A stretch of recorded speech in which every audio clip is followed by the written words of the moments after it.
Jadi insya-Allah pada pagi ini kita teruskan dengan ayat 29. Allah Subhanahu wa taala berfirman, "Wa qalu in hiya illa hayatuna ad-dunya wa ma nahnu bimab'utsin. Walau tara idh wuqifu 'ala rabbihim faqala alaysa hadha bil haqq qalu bala wa rabbina qala fadhuqul 'adzaba bima kuntum takfurun." Jadi firman Allah Subhanahu wa taala di dalam ayat 29, Allah menyebut wa qalu, dan mereka telah berkata, in hiya illa, tidak ia, illa hayatuna dunya, tidak ia melainkan kehidupan dunia. Maknanya tidak ada kehidupan yang sebenar, yang kekal, melainkan kehidupan dunia.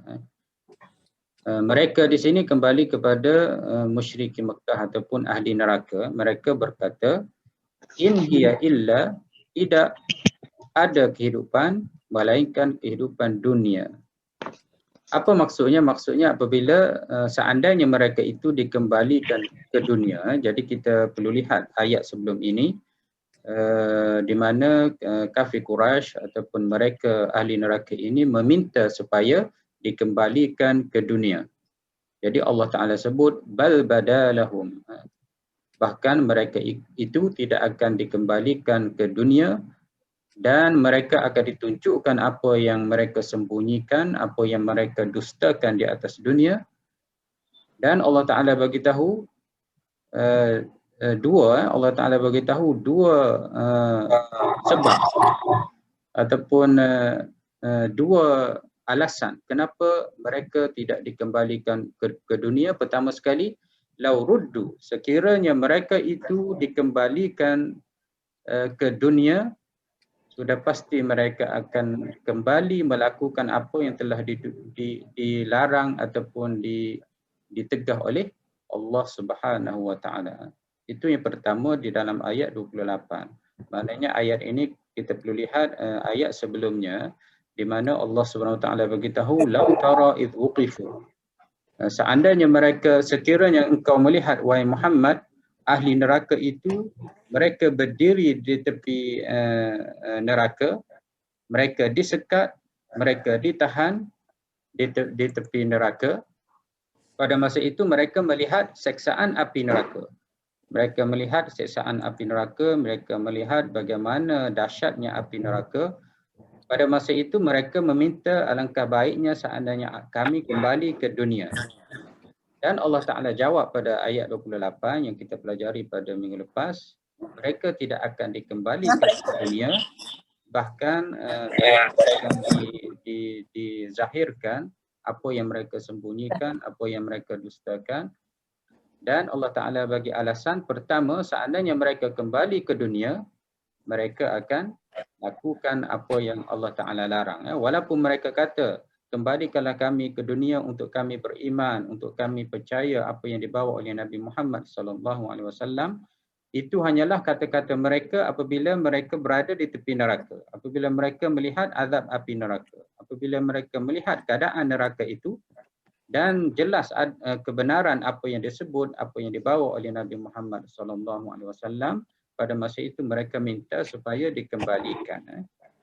Dan jika dikembalikan, mereka akan ulangi balik apa yang ditegah oleh Islam, apa yang ditegah oleh Nabi Muhammad, apa yang dilarang oleh Allah Subhanahu wa taala.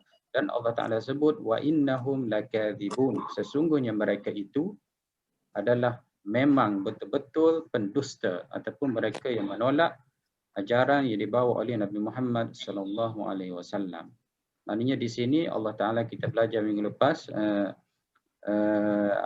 hiwar ataupun debat ataupun bicara antara kafir, orang kafir ahli neraka ini dengan Allah Subhanahu wa taala, dipatahkan hujah tersebut, dijawab dengan bahawasanya mereka itu adalah memang pendusta.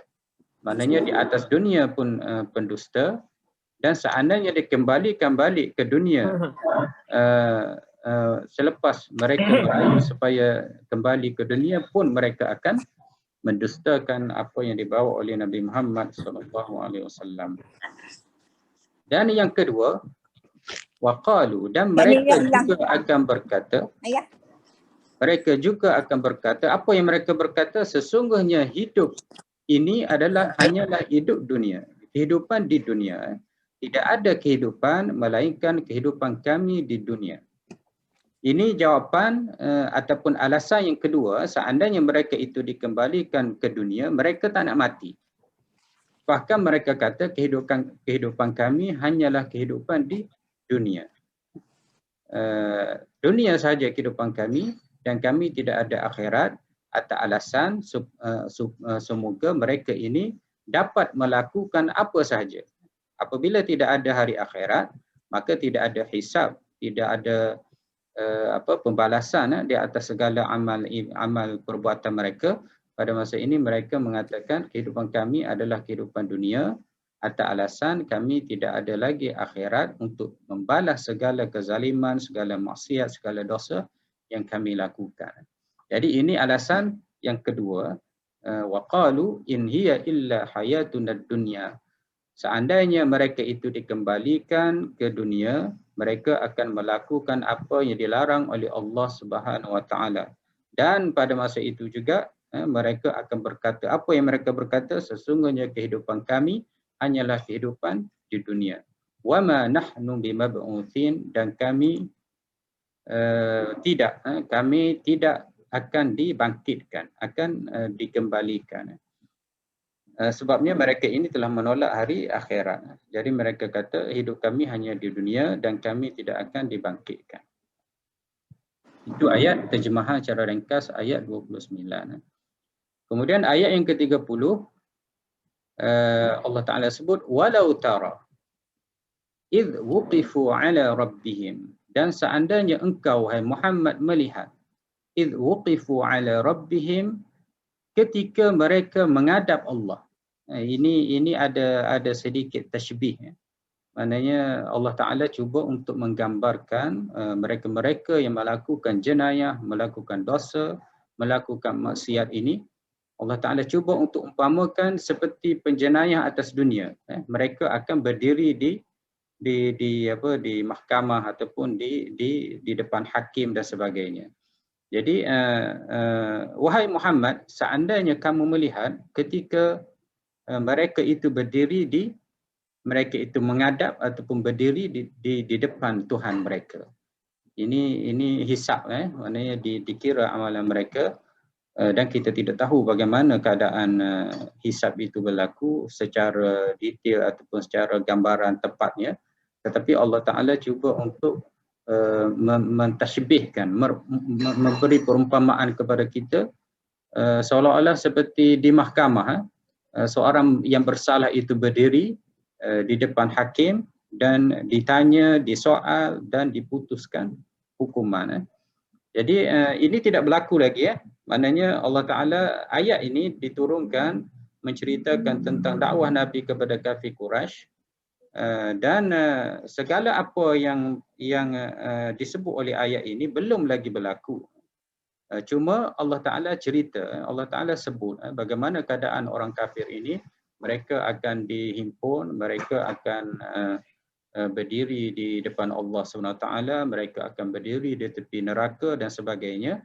Jadi semua ini belum berlaku lagi. Jadi tetapi telah pun disebut supaya orang yang membaca Al-Quran ini dapat menggambarkan keadaan di akhirat nanti. Mereka dapat menggambarkan keadaan hisab. Mereka dapat gambarkan keadaan ada orang-orang kafir berada di tepi neraka. Mereka dapat gambarkan kita akan berdiri di depan Allah SWT, akan dikira amalan kita, akan diberi pembalasan, akan diberi ganjaran dan selainnya. Jadi ayat 29 ini Allah Ta'ala kata, dan sekiranya engkau wahai Muhammad melihat betapa ngeri, betapa dahsyatnya, betapa takutnya idh wuqifu ala rabbihim, ketika mereka orang-orang kafir Quraisy itu ataupun ahli neraka itu, mereka berdiri ala rabbihim, atas Tuhan mereka. Maksudnya mereka menghadap Tuhan mereka. Tidak disebut Allah Subhanahu Wa Taala, disebut Tuhan mereka, iaitu Tuhan yang menghidupkan mereka, mematikan mereka, memberi rezeki kepada mereka, yang memberi kuasa kepada mereka, yang menyembuhkan mereka, memberi sakit kepada mereka dan selainnya.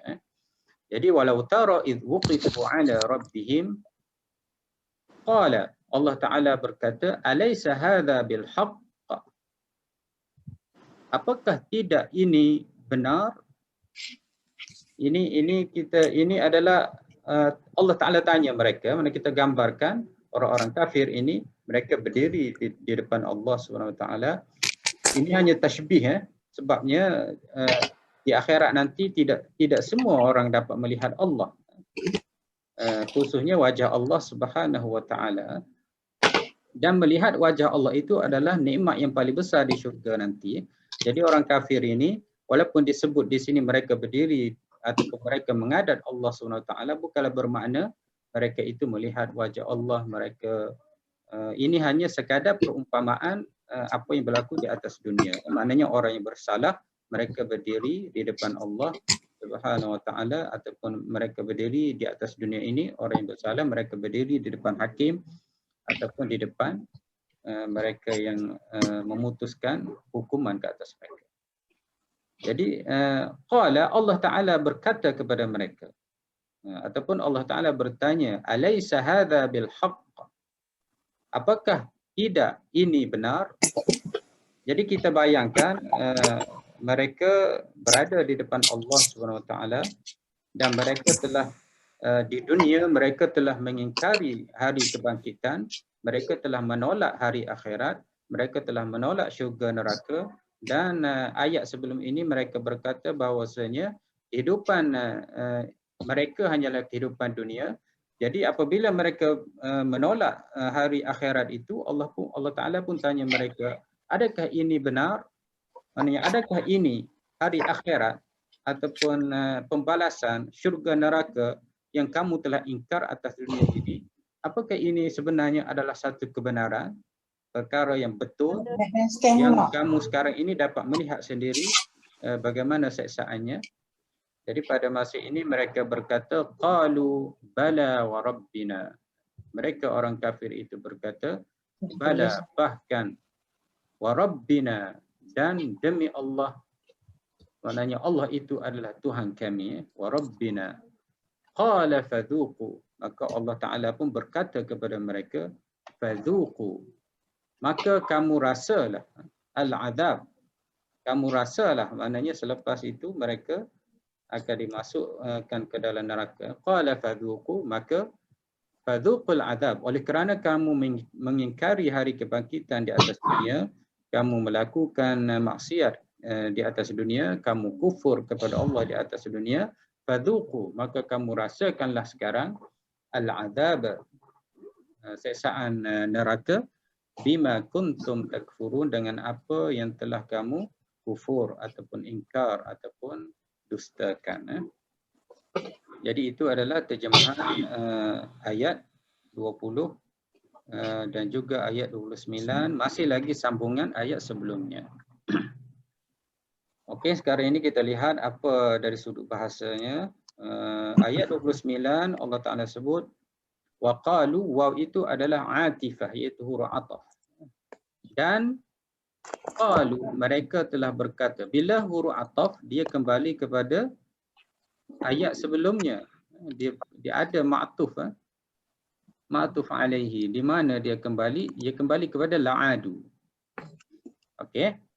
Jadi apa maksudnya? Maksudnya begini, walau ruddu la'adu. Seandainya mereka dikembalikan atas dunia, dikembalikan balik atas dunia, dihidupkan balik, dikembalikan mereka di atas dunia sebagaimana kehidupan yang pertama, la'adu, mereka akan ulangi balik melakukan apa yang diterangkan, apa yang dilarang oleh Allah Subhanahu Wa Taala.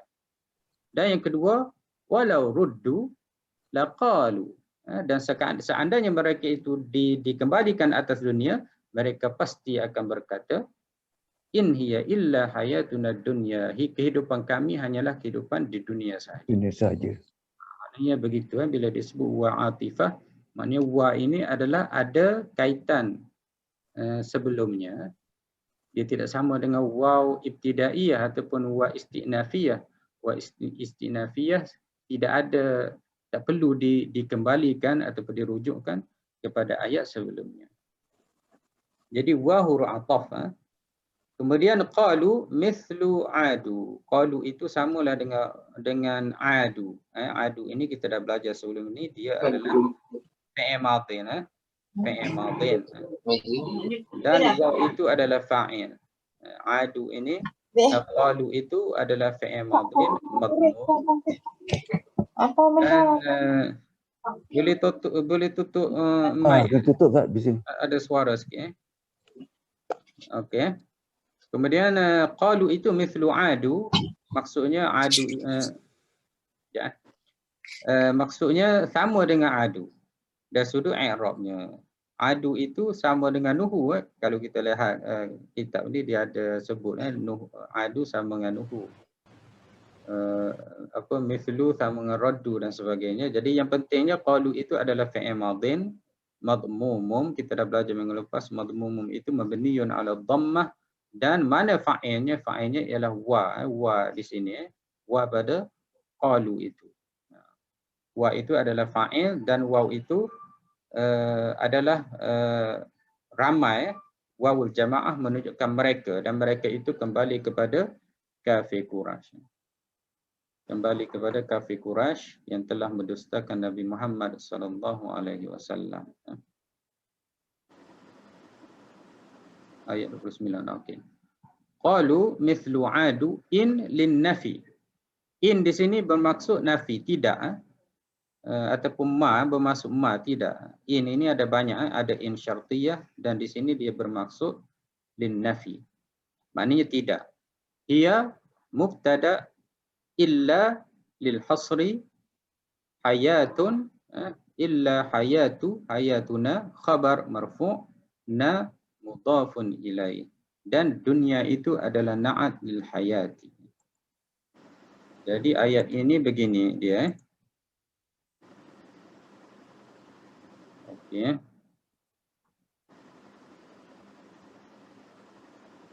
Okey, asalnya begini. Ia hayatu na dunia. Itu ayatnya. Asalnya ayatnya begitu. Ia hidup kami dunia, di dunia. Maksudnya ia adalah kehidupan kami sebenarnya di dunia. Nah, tetapi untuk memberi makna lagi hebat, lagi tepat, lagi kuat, diletak in. In dia tidak lain ia illa melainkan, maknanya tidak lain tidak bukan kehidupan kami hanyalah kehidupan di dunia. Itu yang mereka akan katakan seandainya mereka dikembalikan di dunia. Sebab itulah dia sebut dalam i'rab, dia sebut apa tadi? Dia sebut hiya ini adalah mubtada. Hiya adalah mubtada. Dan dunia hayatuna itu adalah khabar. Kemudian dunia ini adalah na'at. Na'at itu maknanya sifat. Sifat kepada hayat. Jadi hiya adalah mubtada, hayatuna adalah khabar. Asalnya itu asalnya ayatnya sebegitu. Oleh itu tetapi diletak apa tadi, diletak dengan in dengan illa. Jadi in itu bermaksud nafi, hiya itu adalah mubtada sebagaimana yang saya sebut tadi. Sebanyak asalnya ialah hiya hayatu. Kemudian illa lil hasri. Lil hasri ini adalah untuk menghadkan, untuk mengecilkan. Maknanya sebenarnya kehidupan kita ini adalah ada kehidupan di dunia, ada kehidupan di alam kubur, ada kehidupan di akhirat, ada kehidupan di dalam syurga, neraka dan sebagainya. Maknanya kehidupan kita ini bukanlah sahaja kehidupan di atas dunia. Maknanya kehidupan kita ini lagi luas atas dunia, dan sebelum dunia ini kita berada dalam kehidupan rahim ibu kita. Tetapi orang kafir ini apabila mereka dikembalikan atas dunia, mereka telah kecilkan, telah hadkan, telah pendekkan kehidupan ini hanyalah kehidupan di atas dunia. Bagaimana kita nak tahu had ataupun dikecilkan itu dengan meletak illa. Sebab itu disebut lil hasri. Lil hasri ini untuk menghadkan, untuk mengecilkan kehidupan itu. Asalnya kehidupan kami luas, tetapi di sini tidak ada kehidupan melainkan kehidupan di dunia sahaja. Okey, jelas kat situ. Jadi in bermaksud nafi, ia mubtada illa lil hasri. Dunia itu sifat dia apa? Ya, sifat kepada kehidupan. Maknanya apa Ustaz, dunia tu? Oh, dunia itu maknanya rendah. Akhirat akhir. Dunia itu dana, maknanya danawa, maknanya rendah. Memanglah kehidupan dunia ini adalah kehidupan yang rendah. Yang sementara, bukan sebenar dunia itu. Jadi dunia itu adalah na'at. Hayatu itu adalah khabar marfu' dan dia mudhaf, na mudhafun ilaih. Maknanya dia kata apa? Mereka orang kafir itu dia kata tidak ada kehidupan kami melainkan kehidupan yang di dunia ini. Kehidupan dunia ini tidak ada kehidupan yang lain. Okey, dunia na'at lil hayati. Jadi kehidupan kami, mana kehidupan kami? Iaitu kehidupan di dunia ini, sifat kepada kehidupan itu. Kehidupan yang rendah, kehidupan yang hina, dan begitulah hakikat dunia ini. Walaupun kita melihat dunia ini adalah satu ketinggian, sebenarnya boleh jadi kehinaan. Dan kalau betul pun ia adalah nikmat yang besar, jika dibandingkan dengan akhirat, dia adalah rendah. Contohlah pangkat, setinggi mana pangkat kita, kalau dibandingkan dengan akhirat, ia adalah rendah. Sesedap mana makanan yang kita makan, jika dibandingkan dengan dunia, dengan akhirat, dia adalah rendah. Jadi kehidupan dunia ini memang kehidupan yang rendah. Dan kehidupan dunia ini adalah kehidupan yang hina. Bahkan dengan kehidupan dunia ini boleh membawa kita menjadi hina di akhirat nanti. Sebab itulah Nabi sebut dunia ini adalah musafir. Maknanya seorang yang musafir, mereka tidak tinggal di suatu tempat. Mereka akan teruskan ke tempat yang dituju. Jadi kita hanya melalui dunia untuk menuju ke akhirat. Jadi dunia ini adalah sementara saja. Tetapi dia manis, ulwah khadirah, manis dan menarik. Jadi kita anggap dunia inilah segala-galanya. Dunia inilah kehebatan, keindahan, kekuasaan dan sebagainya. Tapi sebenarnya dunia ini adalah sebagaimana namanya dunia itu rendah, hina, itulah hakikatnya dunia. Tapi Ustaz. Ya, sila ya. Ada yang kata Ustaz pernah cakap itu yang dunia ni ialah jambatan ke akhirat. Ya, abiru sabil. Tempat transit sekejap, jambatan ke akhirat, betul. Walaupun dunia ini dia itu hanyalah tempat kita sekejap, tempat persinggahan sekejap, tapi di dunia inilah sebenarnya tempat untuk kita guna untuk bekalan ke akhirat, untuk mencari bekalan kita di akhirat nanti. RNR Ustaz, RNR. Allah Taala bersebut la tansa nasibaka minad dunya, kamu jangan lupa nasib-nasib kamu atas dunia ini. Maknanya janganlah kamu lupa dunia, buang dunia, kerana dunia inilah jambatan untuk kamu pergi ke akhirat. Sebagaimana kata Haji Zul tadi, RNR, berhenti sekejap. Tapi bila berhenti itu, di situlah untuk kita rehat, untuk kita minum, untuk kita makan, untuk kita ambil bekalan dan sebagainya, untuk kita teruskan perjalanan. Si minyak. Ya, banyak lagi lah. Jadi Banyak. itulah hakikat dunia. Jangan pula kita berhenti kat R&R tu kan. Duduk kat situ tak teruskan perjalanan, itu sudah tak betul lah. Ya. Jadi kita matlamat kita ialah akhirah. Akhirah itu adalah yang akhir. Yang akhirnya kita adalah syurga ataupun neraka. Jadi kehidupan kita ini ada akhirnya akhirat. Itu matlamatnya. Itulah kelebihan kita orang Islam. Kita ada matlamat hidup kita. Kita tahu kita dari mana dan kita tahu nak ke mana. Ya. Kita tahu kita ini Allah Ta'ala yang cipta dan kita tahu kita akan menuju ke mana, iaitu ke akhirat nanti. Jadi atas dunia ini, tempat kita singgah ini, kita buat persediaan untuk kita pergi ke tempat yang kita tuju. Di mana tempat yang kita tuju itu ada kehidupannya yang lain. Ya. Ada duit tetapi bukan ringgit, bukan dinar, bukan dolar, tetapi pahala.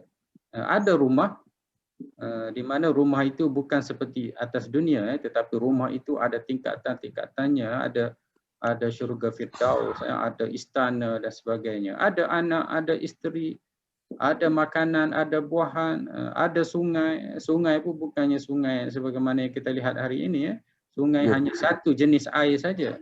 Tetapi ada air madunya, disebut di dalam ayat Quran. Ada madunya, ada araknya, ada air yang sebagaimana atas dunia ini. Jadi kehidupannya, ada kehidupan di akhirat nanti, di mana perumpamaannya adalah lebih kurang atas dunia ini. Tetapi apa yang ada di akhirat nanti, segala nikmat di syurga nanti tidak sama dengan apa yang kita lalui atas dunia ini. Jadi kehidupan kita ini bukan hanya atas dunia, tetapi ada lagi kehidupan di akhirat. Dan Allah Ta'ala gambarkan di dalam ayat ini, mereka yang kufur, kafir Quraisy itu, sekiranya mereka dikembalikan atas dunia, mereka akan anggap kehidupan mereka adalah atas dunia saja. Kenapa begitu? Kenapa orang kafir mereka tidak beriman dengan akhirat? Kenapa Haji Alim, Haji Zul? Ya. Kenapa mereka tolak, khususnya kafir Quraisy ini, mereka tidak beriman dengan mereka tidak akan dibangkitkan. Kenapa mereka, sebenarnya mereka tahu mereka akan dibangkitkan. Sebab mereka lalai dengan kehidupan dunia, Ustaz. Ya. Dia begini apabila orang yang bersalah, orang yang berdosa, orang yang bersalah, kalau kita lihat kafir Quraisy ini, mereka ini berada di dalam kehidupan jahiliah. Apa dosa yang mereka tak buat? Dengan zinanya, dengan membunuhnya, dengan ribanya, dengan zalimnya, dengan sebagainya mereka telah lakukan. Bahkan pembunuhan anak perempuan pun mereka bunuh. Jadi mereka telah melakukan satu jenayah ataupun satu dosa ataupun satu benda yang mereka sendiri pun mengakui bahawasanya itu adalah tidak betul. Mereka minum arak, sembah berhala pun mereka berhala pun mereka boleh patahkan berhala, dan mereka boleh makan berhala mereka, sebagaimana ada cerita yang berhala dibuat daripada tamar, dan mereka boleh patahkan dan mereka makan. Jadi bukan mereka tidak tahu semua ini, bahkan mereka mengaku bahawasanya yang menjadikan mereka adalah Allah Subhanahu Wa Taala. Jadi apabila datang Nabi Muhammad SAW dan Nabi Muhammad menceritakan tentang akhirat, tentang adab orang yang minum arak, tentang adab orang yang berzina, tentang adab orang yang menipu timbangan, tentang makan riba dan sebagainya. Jadi mereka pun takut ataupun mereka rasa kepentingan mereka tidak dapat, kepentingan mereka tidak dapat dicapai seandainya mereka ikut Nabi. Dan seandainya mereka ikut Nabi, mereka tidak boleh lagi kaya kerana riba mereka tak boleh makan. Mereka tidak boleh lagi bebas membunuh siapa yang mereka mahu, kerana membunuh itu adalah satu dosa besar, dimasukkan ke dalam neraka. Arak yang mereka suka, zina yang mereka suka, apabila mengikut Nabi mereka sudah tidak boleh lakukan, tidak boleh buat. Bahkan tukang-tukang patung yang membuat patung ini pun seandainya ikut Nabi, perniagaan mereka sudah pun hancur bisnes mereka, bisnes orang-orang di Mekah itu, mereka pembuat bahala dan sebagainya. Jadi Ustaz, mereka takut dihukum di akhirat Ustaz? Di dunia pun takut mereka dihukum. takut, dan di akhirat pun mereka dihukum. Jadi mereka kata, seandainya aku percaya kepada hari akhirat ini, bisnes aku akan hancur, aku tidak akan bebas, dan akhirat nanti aku akan masuk dalam neraka. Jadi mereka pun kata apa? Kami tidak akan dibangkitkan. Maksudnya kami akan bebas melakukan apa saja yang kami nak atas dunia ini, dan kehidupan kami hanya atas dunia ini saja. Maknanya atas dunia ini hendaklah kita melakukan apa saja yang kita mahu, tak kira lah zalim ke, jahat ke, apa saja lakukanlah kerana kehidupan kami atas dunia ini. Maknanya mereka mahu sebenarnya bebas melakukan apa saja yang mereka fikir demi kepentingan mereka atas dunia ini. Jadi kalau mereka beriman dengan azab ataupun hari kebangkitan, mereka sudah tidak bebas lagi. Jadi kalau balik atas dunia pun mereka akan jadi begitu juga. Itu antara sebab. Sebab itulah banyak dalam ayat Quran Allah cerita tentang azab neraka. Allah Ta'ala cerita tentang syurga. Semua itu adalah untuk menanam ataupun menguatkan iman seseorang mukmin. Apabila dia baca tentang neraka, dia akan rasa takut. Jadi orang yang berdosa pun dia akan bertaubat, dia akan kembali kepada Allah Subhanahu Wa Ta'ala.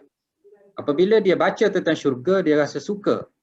Sukanya hidup dalam syurga.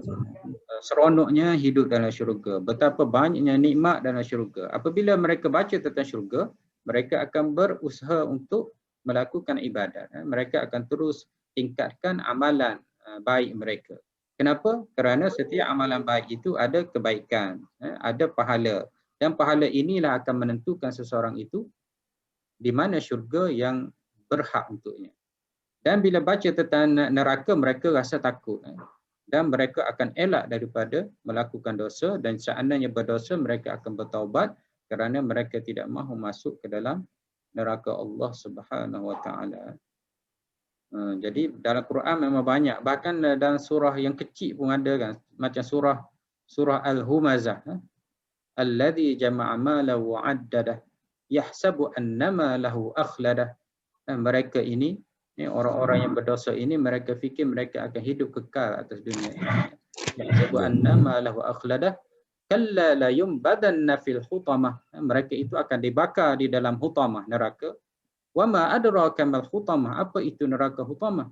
Narullahil muqadah. Api neraka yang membakar sehingga hati.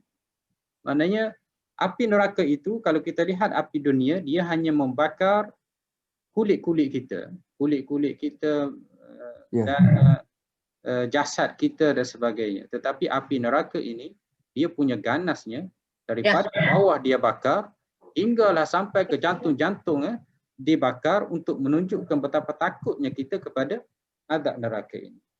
Maknanya, wahai manusia, tangan kamu mencuri akan dibakar. Mata kamu melihat maksiat akan dibakar. Dan hati kamu yang memikirkan benda-benda yang tidak nampak, seperti dengki, seperti benci, semua itu amalan-amalan hati kita. Hati kamu yang rosak itu, hati kamu yang jahat itu pun muqadah allati tattali'u 'alal afidah, yang akan bakar jantung itu, api neraka tersebut. Maknanya api yang menyala-nyala, allati tattali'u 'alal afidah, yang membakar sehinggalah ke jantung ataupun hati manusia. Jadi bila kita baca tentang neraka itu, menyebabkan iman kita bertambah dan kita semakin takut kepada Allah Subhanahu Wa Ta'ala. Orang kafir pun begitulah. Bila Nabi baca tentang azab neraka, mereka takutlah. Tapi antara dunia dan akhirat, mereka tidak dapat untuk mengatasi nafsu mereka. Mereka tolak akhirat tersebut dan mereka terus dengan kekufuran mereka. Walaupun ada di sana mereka-mereka yang beriman. Seperti Abu Bakar, semua itu adalah hartawan. Seperti Khadijah, orang-orang kaya belakangnya. Dan kebanyakan yang mengikut Nabi di awal dakwah Nabi ialah orang-orang yang lemah, hamba abdi, orang-orang miskin. Kerana mereka tidak ada kepentingan. Jadi kadang-kadang dunia yang kita kecapi dengan kuasanya, dengan kemewahannya, dengan apa-apa saja nikmat yang kita ada ini, kadang-kadang dia menyekat akhirat kita. Sebagaimana yang berlaku kepada kafir Quraisy ini. Kepentingan dunia yang ada pada mereka menyebabkan mereka tolak ajaran Islam, bahkan mereka tolak hari akhirat kerana mereka mahu bebas melakukan apa saja yang mereka mahu atas dunia ini. Okey? Ya.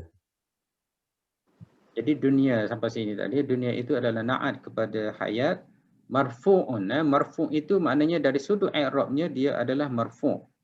Kerana hayat itu khabar. Di dalam bahasa Arab, na'at itu dia ikut hukum tuan dia. Sifat itu dia ikut tuan sifat. Oleh kerana hayat tu itu dibaca dengan bari hadapan, dunia pun adalah hukumnya marfu' bidhammah muqaddarah alal alif litta'adzur. Okey, kalau kita lihat dunia ini, kalimah dunia ini dia akhir ni dia tidak ada baris kan? Ya. Tak ada baris. Okey, kenapa tak boleh letak baris? Itulah ta'adzur. Ada keuzuran, tidak boleh letak baris atas tu. Jadi kalau ikutnya ada baris hadapan kat situ. Tapi tak boleh sebut dunia tak boleh. Jadi baris hadapan tu tidak nampak. Itulah dipanggil muqaddar. Ditakdirkan ia ada. Kamu lihat tak ada, tapi sebenarnya dia ada. Kenapa kamu tak nampak dia ada? Kerana ta'adzur, dia ada keuzuran. Tak boleh jelas barisnya tersebut. Kalau ikutnya dunia ini ada baris hadapan sebagaimana tuan sifatnya ada baris hadapan. Ayatu. Jadi duniau tapi tak boleh wu lah sebab bukan waw. Jadi dia adalah bidhammah muqaddar alal alif litta'azzur. Kerana ada keuzuran. Keuzurannya kerana ada alif. Tak boleh baca. Ya. Wa atifah. Wa ini atifah. Ma nafiyah ta'malu amala laisa. Maknanya ma ini adalah seperti laisa. Maknanya dia merafa'kan isim, menasabkan khabar. Jadi apa tadi? Wa ma nahnu bimab'uthin. Dan dia juga berkata, dan kami tidak akan dibangkitkan. Waw ini merujuk ataupun atifah kepada qalu. Wa qalu in hiya illa hayatuna dunya. Kemudian wa qalu ma nahnu bimab'uthin. Dia kata dua benda lah. Dia berkata apa? Dia kata kehidupan kami hanyalah atas dunia dan kami tidak akan dibangkitkan lagi. Ini cerita bila mereka kembali ke dunia. Maknanya ayat ini menguatkan lagi kenyataan Allah Ta'ala wa innahum lakadzibun. Mereka itu dusta. Jadi dahsyatnya dusta mereka itu, kuatnya dusta mereka itu diterangkan dalam ayat 29 ini. Maknanya kalau dikembalikan mereka pun, mereka akan jadikan dunia ini kehidupan mereka dan mereka akan kata mereka tidak akan dikembalikan. Walaupun mereka sudah lihat dah neraka. Walaupun mereka sudah merayu kepada Allah supaya dikembalikan. Tetapi seandainya dikembalikan, betapa teruknya pendustaan mereka, kekufuran mereka, mereka masih lagi kekal dengan apa yang kehidupan pertama mereka, iaitu menganggap dunia ini adalah kehidupan mereka dan mereka mengingkari hari kebangkitan. Okey, wa itu adalah waw huruf ataf kepada mana? Ataf kepada qalu. Ta'malu amala laisa. Laisa ini adalah dia beramal dengan kana. Dia beramal dengan dia merafa'kan isim, menasabkan khabar. Nahnu ismuha. Isim laisa. Ba wa ma nahnu bimab'uthin. Ba itu zaidah. Kalau ikutnya tak letak ba pun tak apa. Tak letak ba pun tak apa. Wa ma nahnu mab'uthin. Mab'uthin sebab dia adalah khabar kepada ma. Ma ini seperti laisa. Seperti laisa. Tapi dia bukan laisa, dia beramal dengan seperti laisa. Jadi bila laisa, yang ini jadi khabar. Khabar dia marfu', tetapi nahnu ini tak boleh marfu' lah sebab dia mabni.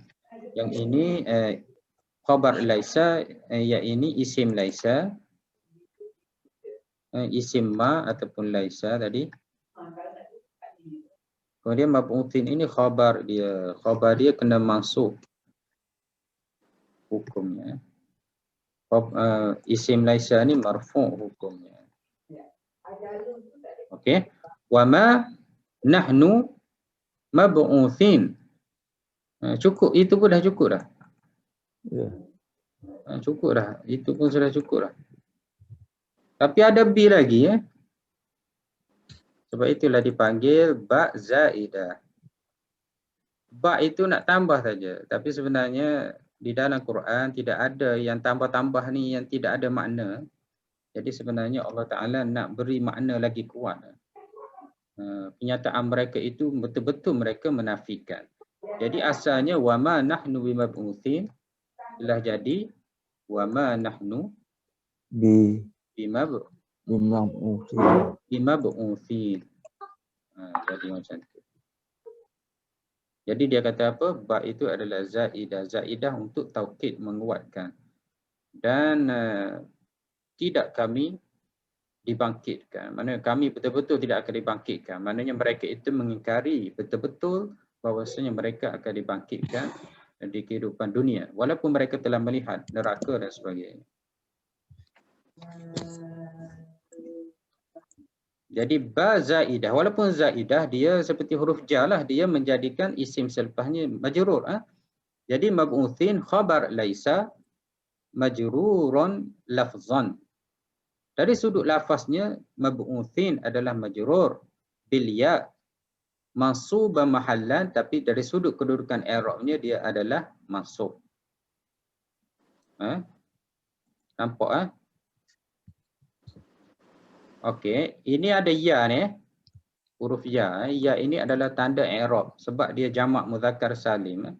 Jamak muzakkar salim dia marfu' wa ma dia majrur.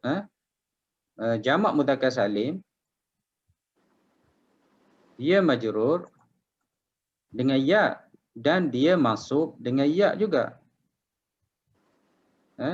Jadi dia bagi tahu B ini telah menjadikan mab'utsin ini majrur. Jadi dari sudut bacanya dia adalah majrur, tetapi kedudukan sebenarnya dia adalah mansub. Jadi kedudukannya mansub, bacanya majrur. Mungkin tak nampak kalau saya buat macam ni. Saya buat yang mufrad. Saya buat yang mufrad. Saya kata wa ma ana bimub'atsin.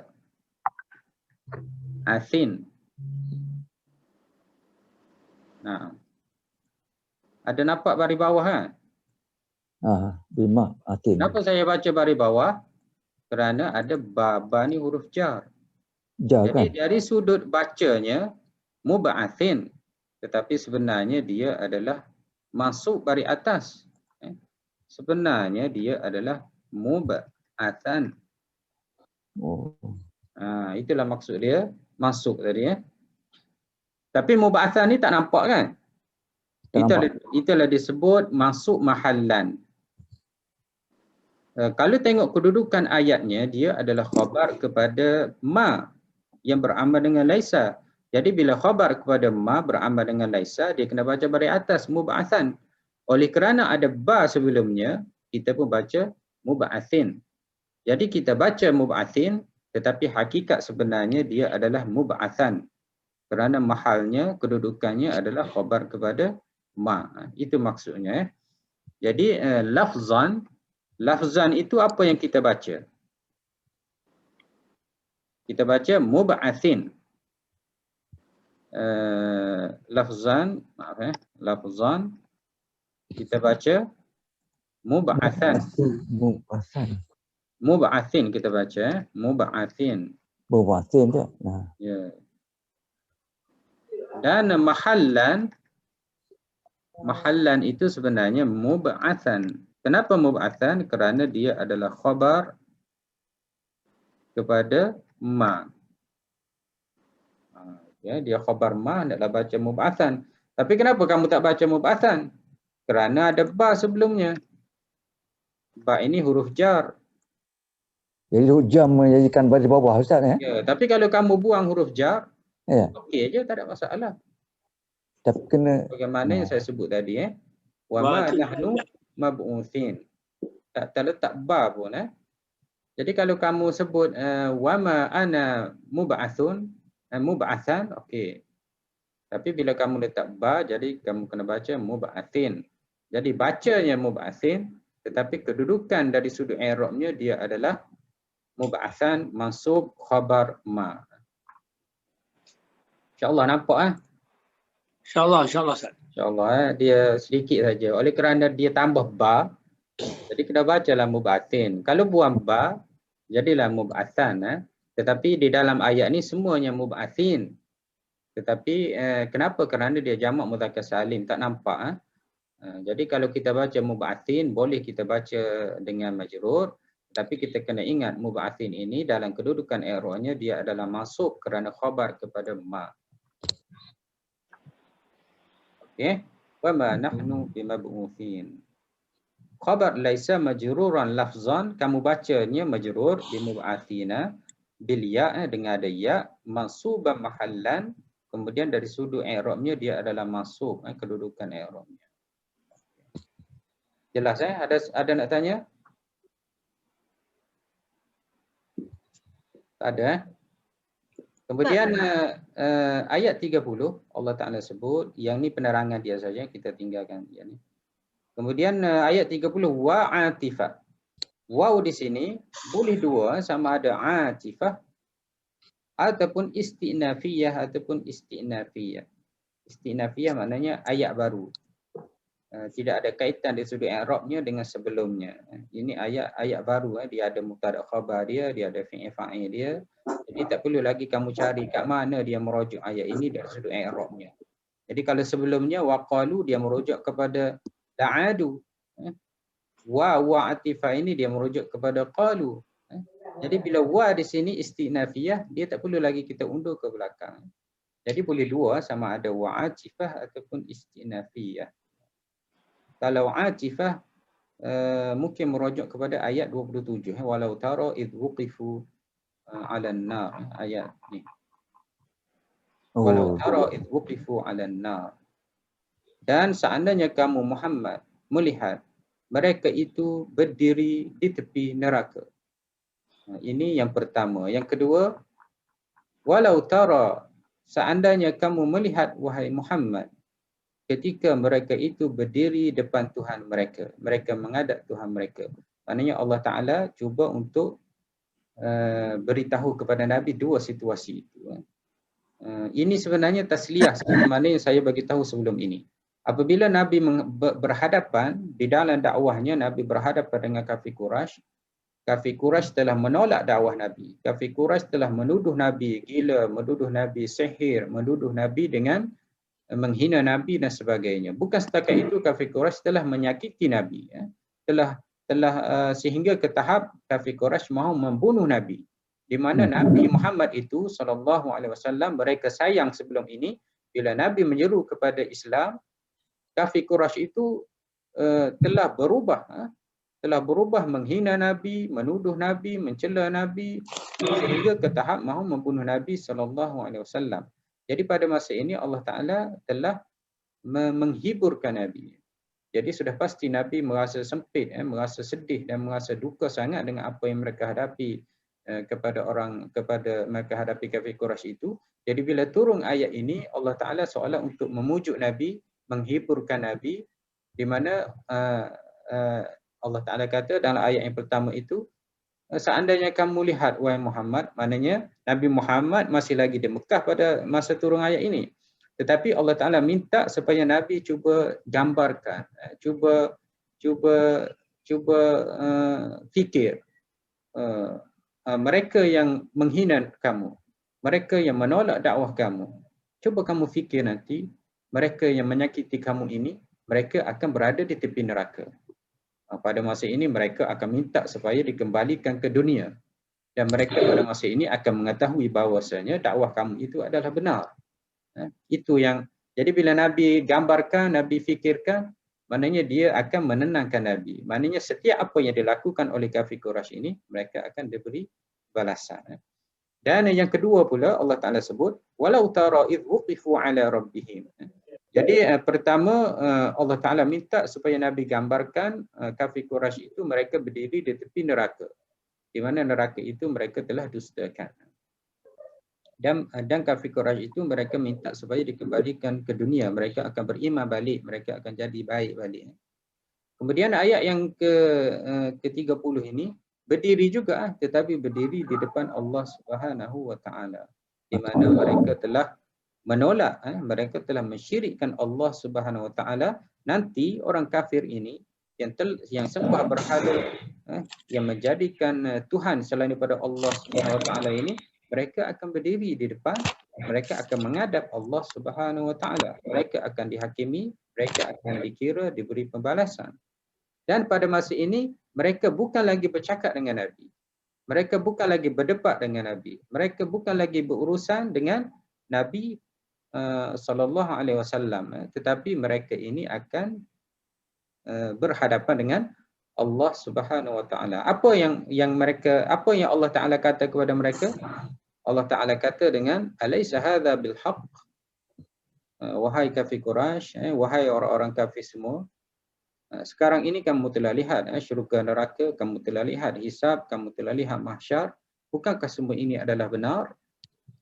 Ini tanya bukan nak suruh mereka jawab, tetapi sebenarnya untuk menghina, memperli, mengherdik mereka. Dan mereka dengan tunduk, dengan hinanya mereka berkata bala wa rabbina. Dan pada masa itu Allah Ta'ala kata fadzuqul azab, kamu rasalah azab yang telah disebut oleh Nabi Muhammad, yang telah dicerita oleh Nabi Muhammad, yang telah dinyatakan dalam Al-Quranul Karim. Jadi waw ini kalau ataf kepada walau tara yang ayat 27 tadi. Ya. Kalau istinafiyah maknanya di cerita lain lah. Mana cerita lain lah ni. Samalah lebih kurang. Idh wuqifu kasabiqatiha fil ayah 27. Idh wuqifu ini i'rab dia sama macam ayat 27. Sama macam ni lah. Tengok balik. Lau syartiyah khairu jazimah tara mudhari' marfu' bi dhammah, jadi boleh tengok balik. Sama dengan ayat 27. Jadi lihatlah balik, tak perlu ulang. Ala rabbi muta'alliqun bi wuqifu. Jadi mereka itu didirikan, mereka itu disekat. Ala rabbi, mereka disekat, mereka duduk kat mana? Maksudnya mereka berada di depan Allah. Mereka berada menghadap Allah Subhanahu wa Ta'ala. Yang tadi ayat 27 tu mereka berdiri disekat, mereka duduk kat mana? Mereka duduk di tepi neraka. Dia gambaran secara mudahnya orang atas dunia ini melakukan dosa, melakukan jenayah. Contohnya membunuh, mengedar dadah dan sebagainya. Dan mereka ditangkap dan dihadapkan diadili di mahkamah. Dan mereka telah ditanya, disoal, kenapa kamu membunuh, kenapa kamu mengedar dadah, mereka akan cakap macam-macam. Dan mereka akan merayu apabila ditetapkan hukuman. Maksudnya kamu membunuh, hukumannya adalah bunuh. Kamu adalah mengedar dadah, hukumannya bunuh. Dan mereka ini merayu, sama ada peguam mereka mewakili mereka, akan meminta rayuan supaya hukuman direndahkan, hukuman dikurangkan. Dan kemungkinan di dalam hati mereka itu, mereka menyesal. Alangkah baiknya kalau aku tidak buat, aku tidak membunuh. Alangkah baiknya seandainya aku tidak mengedar dadah. Dan di dalam hati mereka, alangkah baiknya seandainya aku dikembalikan dalam kehidupan yang lalu. Maknanya aku tidak akan lagi membunuh. Aku tidak akan lagi mengedar dadah. Aku akan betul-betul menyesal. Aku tidak akan buat semua itu. Jadi bayangan dia, perumpamaannya sebegitulah di akhirat nanti. Apabila diadili, mereka dilihat segala dosa mereka. Dan dosa mereka itu adalah syirik. Bila syirik, Allah Ta'ala tidak akan ampun. Tidak ada keampunan dari syirik ini. Dan mereka telah dihukum dengan neraka. mereka telah dipertontonkan dengan neraka. Jadi mereka pada masa ini telah merayu kepada Tuhan, ya Allah Tuhanku, hantarlah aku balik atas dunia, aku akan beramal ibadat, aku akan menjadi orang yang beriman, aku akan jadi orang baik. Tetapi sebagaimana pembunuh, sebagaimana pengedar darah tadi, mereka tidak akan dapat kembali, mereka tidak akan dapat kembali ke masa lampau mereka untuk mengulangi kebaikan. Tapi mereka akan kekal dengan hukuman, sama ada hukuman bunuh ataupun hukuman yang sepatutnya. Jadi penyesalan itu tidak ada guna. Sebagaimana kehidupan atas dunia ini tidak ada gunanya jika menyesal melakukan jenayah tadi, begitu juga di akhirat nanti dosa syirik ataupun sekutu pada Allah ini tidak ada gunanya. Ya. Jadi itu lebih kurang. Jadi Allah Ta'ala cuba bayangkan ini ayat ini untuk orang musyrik kafir Quraisy ataupun orang kafir. Tetapi kita pun begitu juga. Maksudnya kita hidup atas dunia ini, apabila sampai di akhirat nanti, kita minta supaya dikembalikan. Aku tidak akan ulang lagi. Dalam surah Sajadah pun ada kita baca setiap hari Jumaat kan. Ya. Dalam solat subuh. Kembalikan atas dunia, kami akan lakukan amal ibadat dan sebagainya. Tetapi semua itu tidak akan berlaku. Dan kita akan menyesal. Kita akan menyesal kerana kita tidak melakukan, tidak menggunakan umur kita, masa kita dengan terbaik. Kalau kita rasa kita sudah baik, itu memang hasutan ataupun bisikan syaitan. Sebenarnya kita masih lagi jauh. Kita kata kita dah banyak ibadatnya, Masya Allah. Itu adalah orang panggil hurur, tipu daya syaitan. Syaitan kata kamu dah banyak solat, kamu dah banyak sedekah, kamu dah banyak puasa, kamu dah baik sangat ni. Tapi sebenarnya itu huruf. Yang sepatutnya kita rasa aku masih lagi tidak banyak solat, aku masih lagi tidak banyak puasa, amal ibadat yang lain. Jadi membuat kita lagi banyak untuk lakukan. Dan kita punya ukuran kita Nabi Muhammad sallallahu alaihi wasallam. Kita jangan ukur dengan apatah lagi ukur dengan diri kita sendiri. Ini kita ukur dengan apa yang dilakukan oleh Nabi Muhammad SAW.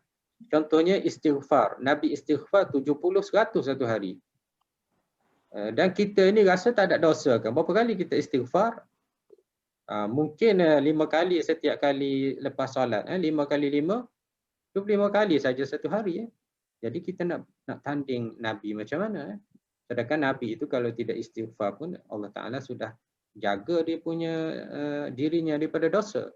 Tetapi 100 ataupun 70 kali yang Nabi buat itu supaya kita ini menirunya, mengikutnya. Itu dari sudut istighfar. Solat pula kan, kita rasa aku sudah 5 kali dah, aku dah solat dah. Kemudian kita rasa aku solat, ramai lagi yang tak solat, kita rasa kita dah banyak ibadatnya. Kita rasa kita dah hebat dan sebagainya. Tapi kita lihat Nabi pula. Kalau lihat hadis Nabi SAW, Nabi solat sehingga kakinya orang panggil kerel, orang Kelantan kata kerel, apa bahasa standard kita? Matu. Sehingga keras dia punya kulitnya. Sebabnya duduk. Apa Haji Ali tadi, kematu apa? Ya, kematu keras kulit. Kata kematu kulitnya. Kita kalau lihat kat kaki kita, Masya Allah lembutnya. Lembutnya. Kalau semut gigit pun kita terasa sampai ke tulang. Lembutnya kulit kita. Tapi Nabi SAW, dia duduk tahiyatnya, dia duduk tasyahud awalnya, dia duduk qiyamnya. Sehingga kematu kakinya itu, kalau dia tak buat ibadat sebegitu pun, dia sudah dijanjikan syurga oleh Allah SWT. Tujuannya supaya kita ikut Nabi SAW. Jadi kita yang mengaku kuat ini, banyak solatnya ini, mana kuatnya? Sebenarnya kita masih lagi sedikit. Solatnya sedikit, istighfarnya sedikit. Kalau kita solat pun kita tak khusyuk kepada Allah SWT. Kita kurang menangis. Di dalam solat kita tak menangis. Apatah lagi di luar solat kita nak menangis. Baca Quran pun kita susah dan sebagainya. Jadi kita ini jangan merasa kita kuat ibadatnya. Akan tiba satu masanya di akhirat nanti akan dikira kita. akan dikira sedekah kita, akan dikira pahala kita, akan dikira puasa kita, akan dikira solat kita, dikira semuanya. Mungkinlah kita ni banyak pahalanya, tetapi pada masa itu masih lagi sedikit. Maknanya kalaulah dikembalikan aku atas dunia, aku akan buat lagi banyak. Aku akan solat lagi banyak. Aku akan puasa lagi banyak. Itulah hakikatnya. Jadi di samping kita lihat orang kafir Quraisy ini pun, kita kena lihat kepada diri kita juga, bahwasanya kita pun begitu juga. Di akhirat nanti kita akan berasa alangkah baiknya jika dikembalikan atas dunia ini. Okey, jadi ada dua situasi orang ahli neraka ini akan berhenti.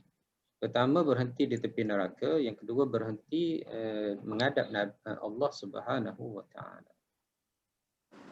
Dan saya cakap di awal kelas tadi, ini lebih kepada tashbih. Allah Taala dalam Quran dia nak cerita bagaimana nak suruh kita faham. Jadi dia cerita bagaimana atas dunia ini. Jika kamu berjumpa dengan seseorang, kamu akan berdiri menghadap orang. Contohnya jumpa dengan sultan, jumpa dengan orang-orang yang besar, kita akan berdiri ataupun kita panggil menghadap. Begitu juga dengan Allah Subhanahu Wa Taala, kamu akan berdiri di depan Allah Subhanahu Wa Taala. Situasinya supaya manusia dapat gambarkan, tetapi hakikat sebenarnya wallah Subhanahu Wa Taala a'lam. Wallahu a'lam. Lagi dahsyatlah. Atas dunia ini pun kita sudah rasa takut, di akhirat kita lagi wuqifu ala rabbihim. Ala rabbi muta'alliqun bi wuqifu. Mereka berdiri menghadap Allah Subhanahu wa taala. Rabbi itu adalah mudhaf, hum itu adalah rabbihim, him itu adalah mudhafun ilaih. Qala madin wal fa'il huwa. Qala ini adalah fi'il madin. Dan mana fa'ilnya? Fa'ilnya ialah huwa, kat dalam tu tak nampak. Kadang-kadang fa'il ni dia ada huruf yang menunjukkan ganti nama. Contoh saya sebut Qala. Saya sebut qalat. Okey, ta ini menunjukkan ya. Ya. Kita tahu, oh ada ta maknanya ya. Okey. Kemudian kita sebut lagi qalu. Oh, qalu ini ada waw. Wow, mereka Waw ini adalah waw jamaah. Bila ada waw jamaah kita kata hum. Kemudian tiba-tiba qala. Tak ada apa-apa tanda. Jadi kalau tak ada apa-apa tanda, tak ada ta mati ini, maka ini adalah huwa. Huwa dia.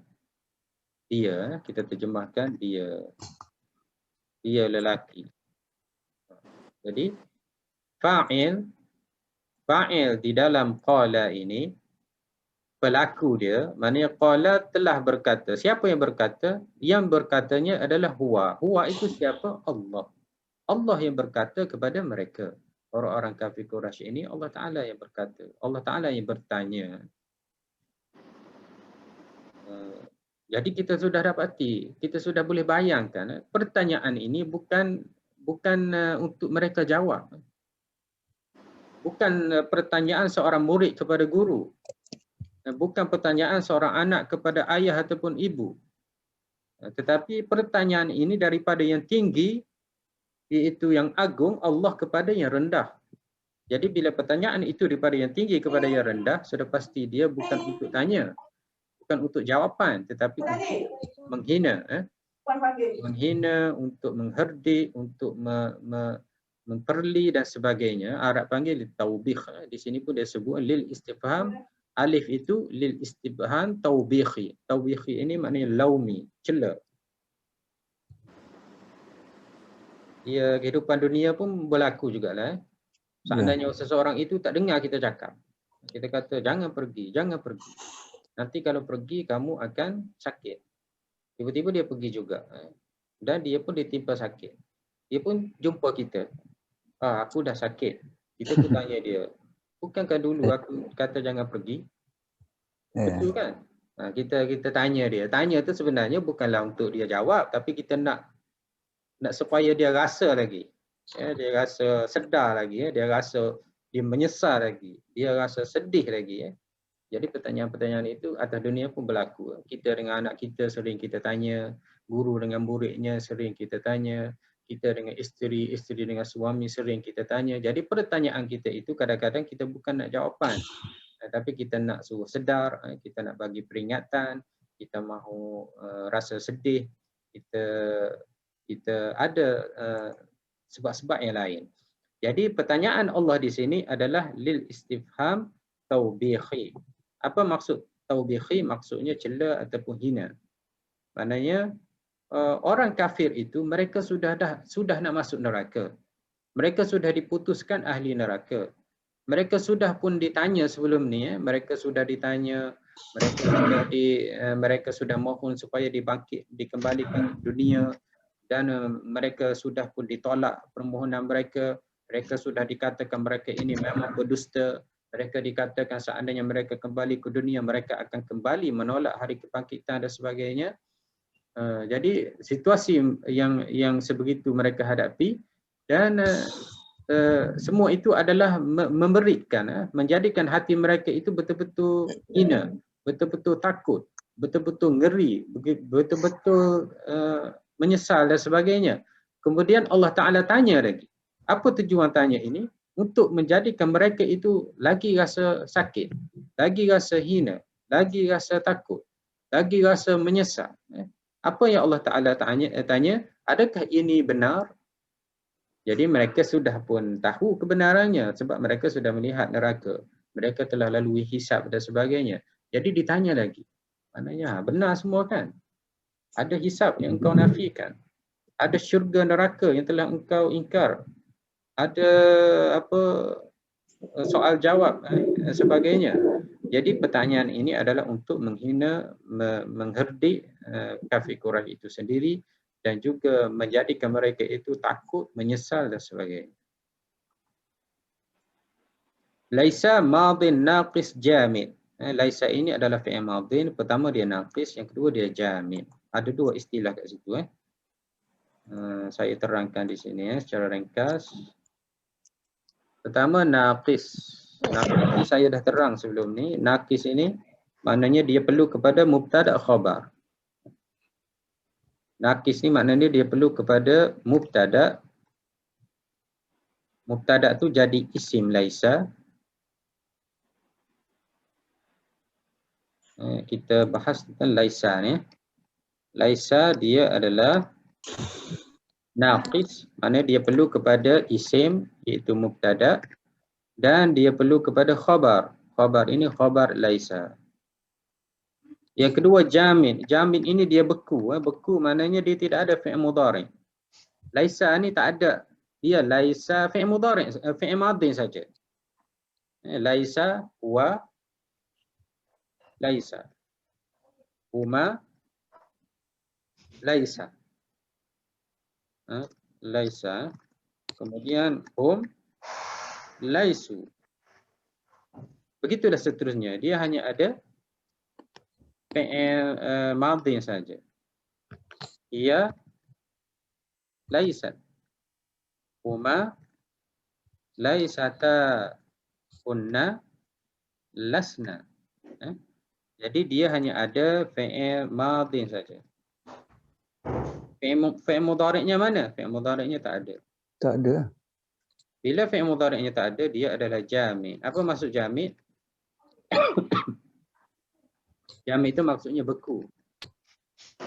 Beku tak cair. Maknanya duduk fi'il madhi saja. Tak boleh nak pergi ke jadi fi'il mudhari'. Oh. Jadi jamid jelas dia hanya fi'il mudhari'. Fi'il amar tak ada. Fi'il amar pun tak ada. Fi'il mudhari' pun tak ada. Fi'il madhi saja. Jadi dia adalah jamid. Fi'il lain ada. Contohnya zahaba, fi'il mudhari'nya yazhabu. Fi'il amarnya idhab. Laisa tak ada. Yal yasu tak ada. Al-ilyas tak ada. Dia hanya fi'il madhi saja. Jadi dia adalah jamid. Naqis dia perlu kepada isim dan khabar. Contohnya laisa Muhammadun taliban. Muhammad bukan seorang pelajar. Okey. Muhammad bukan seorang pelajar. Jadi ini kita panggil isim laisa. Taliban ini khabar laisa. Seandainya saya buang talib, saya kata laisa Muhammad. Muhammad bukan. Bukan. Jadi, ayatnya tidak lengkap. Tak lengkap. Muhammad bukan. Kita pun berhenti. Orang pun tanya, bukan apa?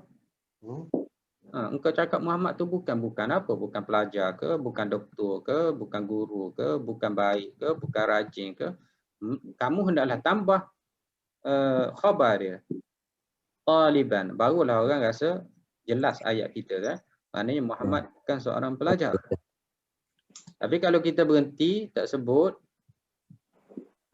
Muhammadun saja, kita tak sebut khabar dia, maka dia tidak lengkap makna. Jadi laisa ini dia tidak sempurna. Dia kurang dia. Kenapa dia kurang? Kenapa dia tidak sempurna? Kerana dia perlu kepada dua perkataan berada selepasnya. Kalau fi'il lain okey saja, zahaba Muhammadun. Muhammad pergi. Okey, dah selesai dah, Muhammad pergi. Tapi kalau Muhammad bukan, perlu kepada khabar dia. Kalau Muhammad pergi, sudah orang faham, oh Muhammad pergi. Mungkin kita boleh tambahlah pergi ke pasar. Itu tambahan saja untuk menjelaskan, menerangkan lagi apa yang kita maksudkan. Pergi ke pasar tentunya. Tetapi perbuatan itu sudah lengkap. Fi'il itu sudah cukup. Zahaba Muhammadun. Zahaba fi'il, Muhammad fa'il. Laisa fi'il, jamid, naqis, Muhammadun fa'il. Tapi dia perlu lagi kepada khabar dia. Khabar dia itu taliban. Kalau kita buang talib ini, dia tidak jelas maknanya. Itulah yang kita panggil naqis. Sama dengan kana, laisa ni sama dengan kana. Jadi apa tadi? Laisa madin naqis. Ha litambih. Za isyarah. Ha itu litambih maknanya untuk mengejutkan, untuk beri perhatian. Hadza. Tapi dia masuk. Ini. Za itu isyarah, kata tunjuk, sakin. Sakin itu alif tu baris mati. Di mahali rafa isim laisa. Dia dalam kedudukan isyarah. Isim laisa. Jadi hadza ini isim isyarah. Isim isyarah. Kita dah belajar ni isim isyarah dalam siapa yang join bahasa Arab perbualan tu. Tahap satu lagi. Kita dah belajar. Apa isim isyarah? Ada. Ini. Kalau itu zalika. Ini untuk yang dekat. Allah Taala guna hada. Zalika itu. Jadi alaysa hadza, kita dah tahu tadi hadza ini untuk dekat. Jadi seolah-olah Allah Taala bersama dengan orang kafir tadi, dan orang kafir itu sedang melihat nerakanya, hisabnya, balasannya. Jadi semua itu adalah dilalui dekat dengan orang kafir itu. Jadi kamu sudah rasa sekarang ini, kamu sudah lihat sekarang ini. Alaysa hadza? Apakah tidak ini yang kamu lihat ini bersalahan seandainya diguna zalika. Apakah itu? Kalau itu maknanya jauh. Jauh. Jadi digunakan hadza itu supaya kita dapat gambarkan bahawasanya kedahsyatan akhirat itu, syurga, neraka itu sudah neraka, keadaan neraka, kedahsyatan neraka itu, hisab, mahsyar, huru-hara akhirat, semua itu sedang dihadapi oleh orang kafir itu. Jadi Allah Taala kata, alaysa hadza?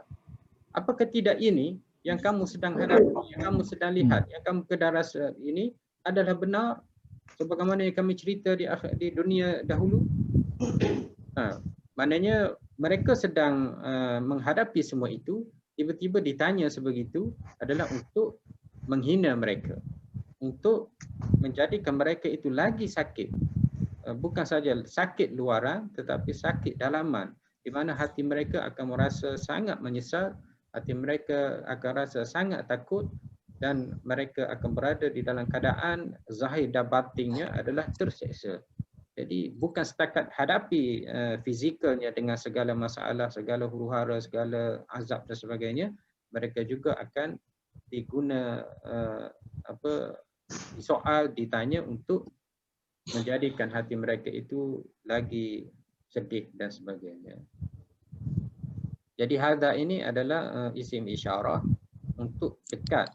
Maknanya kita boleh dari sudut bayani, dari sudut maknanya adalah mereka sudah pun lalui, sudah pun hadapi, sudah pun rasai bagaimana akhirat itu, di mana akhirat itu mereka telah dustakan di atas dunia.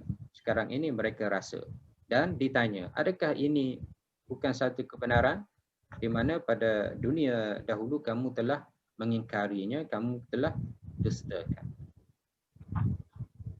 Alaysa hadza bil haqq? Qalu bala wa rabbina, dan mereka pun mengaku. Qalu, mereka berkata. Mereka berkata, bala wa rabbina. Bala ini bahkan jawapan kepada alaysa. Laisa ini jawapan dia bala. Kalau hal jawapannya na'am ataupun la. Jadi bala ni maksudnya na'am. Wa rabbina, demi, waw itu adalah waw qasam, demi Tuhan kami. Kami mengaku bahawasanya dia adalah benar. Mana tadi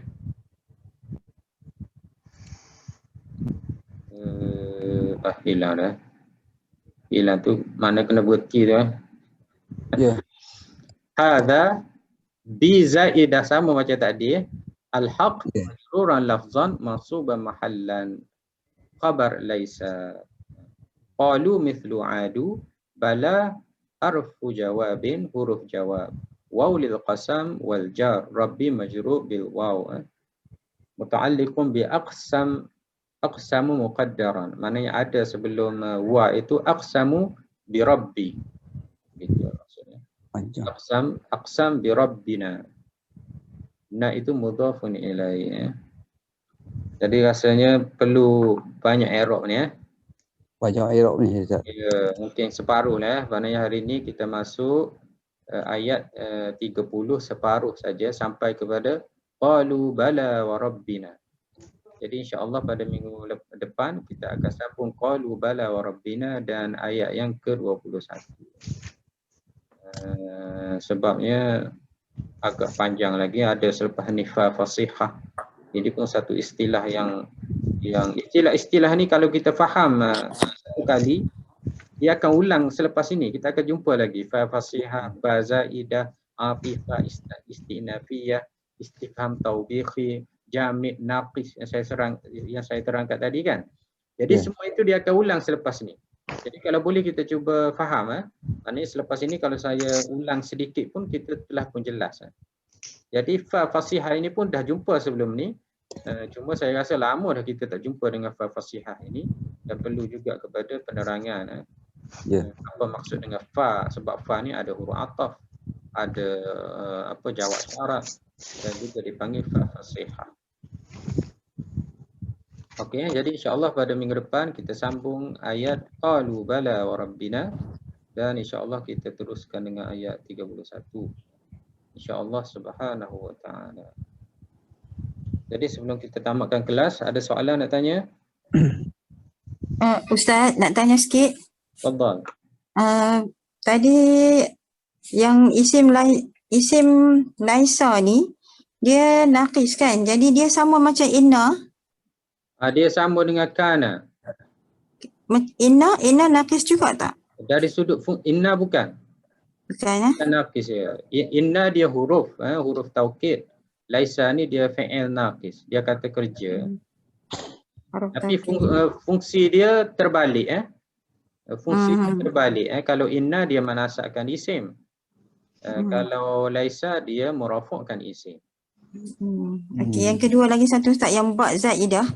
Ba' zaidah tu dia berperan, dia kita boleh kata dia haraf jar jugalah. Makna fungsi dia huruf jar. Ya, dia huruf jar. Cuma kenapa dipanggil zaidah? Kerana kalau buang pun tak apa. Oh. Kalau tak ada pun tak apa. Sebabnya dia tak perlu pun. Contohnya saya bagi tahu tadi, ana mub'atsun. Jadi tak perlu pun. Tapi dia letak juga ba. Jadi dikatakan di situ ba zaidah. Jadi zaidah itu dari sudut bahasa. Tapi dari sudut makna kita tak boleh kata zaidah. Sebabnya kita kata makna ada lebih. Takkanlah Allah Ta'ala ada makna kan? Biasanya kita bagi tahu za itu bi itu zaidah itu adalah untuk memberi makna taukid, menguatkan lagi. Taukid. Menguatkan lagi penegasan makna itu. Wa ma nahnu bimab'utsin itu maknanya tidak kami akan dibangkitkan. Maksudnya kami pasti tidak akan dibangkitkan. Ustaz nak tanya, Sila. yang wa manahnu bimab'utsin tu, bimab'utsin tu mahali mansub kan? Mahallan mansub lafzan majrur kerana ada ba zaidah. Tapi bila dia tu maknanya dia punya mubtada tu nahnu lah kan? Bukan ma kan? Bukan. Dia punya khabar itu nahnu. Ma tu dia huruf. Fungsinya sama dengan laisa. Ma itu huruf nafi lah. Tetapi dia berfungsi seperti laisa. Seolah-olah kita kata disebabkan ma tu berfungsi sebagai laisa, maka okey saya faham. Oleh kerana ma itu berfungsi dengan laisa, maknanya nahnu itu jadi isim ma. Isim ma. Okey faham. Okey. Dia bukan ma biasa. Ma ni dia bukan ma biasa tapi dia ma bermakna laisa. Laisa. Ni Ustaz. Ya sila ya. Lagi satu, tadi ayat qalu bala rabbina. Wa tu bukan ataf. Ustaz kata wa tu adalah qasam ya. Ya. Jadi Tuhan bersumpah dalam ayat ni. Bukan Tuhan bersumpah, mereka bersumpah. Mereka bersumpah. Mereka bersumpah ya. Ya, kejap Haji ya. Kalau lihat terjemahan apa qalu bala wa rabbina, mereka menjawab benar demi Tuhan kami. Mereka lah yang bersumpah. Jadi mereka bersumpahlah dari ayat. Ya. Ustaz, saya ada Ustaz. Ya sila Haji Jamil ya. Saya ada dua soalan. Yang pertama tu walau tara izil wuqifu tu. Lau tu huruf syarat kan, yang jawabnya mana Ustaz? Ya, jawab dia tak ada kat sini. Tak ada. Maknanya kita boleh takdirkan. Seandainya kamu melihat mereka itu berdiri menghadap Tuhan mereka, mereka akan dalam keadaan takut, mereka dalam keadaan ngeri, mereka dalam keadaan tunduk hina, kita boleh takdirkan. Jadi jawab dia tak sebut di sini. Dalam keadaan mereka rasa takut, mereka rasa hina, mereka rasa ngeri itu, Tuhan pun tanya kepada mereka, bukankah ini yang kamu hadapi semua ini adalah benar? Di mana atas dunia dulu kamu nafikan? Jadi jawab dia tak ada, Haji Jamil. Bukan jadi jawab. antara tujuan Allah Ta'ala tak sebut jawab tu kerana supaya lagi dalam kita boleh faham. Lagi banyak kita boleh faham. Jadi kita boleh bayangkan ataupun Nabi Muhammad boleh bayangkan dan seandainya kamu melihat mereka itu menghadap Allah SWT, jadi kamu dalam keadaan mereka dalam keadaan takut, ngeri dan sebagainya. Itulah bukan jawabnya qalu bala tu bukan. Itu Alaisa punya jawapannya. Bukan. Ini jawab kepada Alaisa. Soalan yang kedua tadi isim laisa tu. Isim laisa tadi apa mana? Isim laisa hadza bil haqq. Hadza alaysa hadza bil haqq. Hadza tu isim laisa. Kemudian bil haqq tu khabarnya. Alaysa hadza bil haqq. Haq ini khabar dia sebab bi itu zaidah. Kalau ikutnya hadza haqqun, hadza haqqan. Kalau ikutnya begitulah. Hadza haqqan. Tetapi dia letak bi. Jadi bila letak bi bil haqqi. Okey, terima kasih Ustaz. B itu zaidah aja. InsyaAllah kita minggu depan saya akan ulang balik erok dia. Di sini pun dia sebut bi zaidah al-haq majrur lafzan mansuban mahallan khabar laisa. Jadi kalau ikutnya hadal haqqa ataupun hadha haqqan. Haji Jamil, saya tak perasan minggu lepas tak hadir Haji Jamil. Ada, saya bubuh nama Arabi. Oh ya, tak perasan saya. Ya. Ya. Okey, ada soalan lagi? Tak ada soalan Jadi saya ucapkan terima kasih belaka kerana hadir kelas kita pada pagi ini. Alhamdulillah, kehadiran hari ini agak ramai alhamdulillah, memeriahkan lagi kelas kita atas asas untuk kita sama-sama bincang, untuk kita sama-sama memahami ayat Quran insya-Allah Subhanahu Wa Taala. Jadi sekali lagi terima kasih.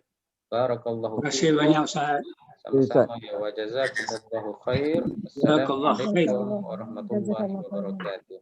Waalaikumsalam warahmatullahi taala wabarakatuh. Waalaikumsalam. Syukran Ustaz.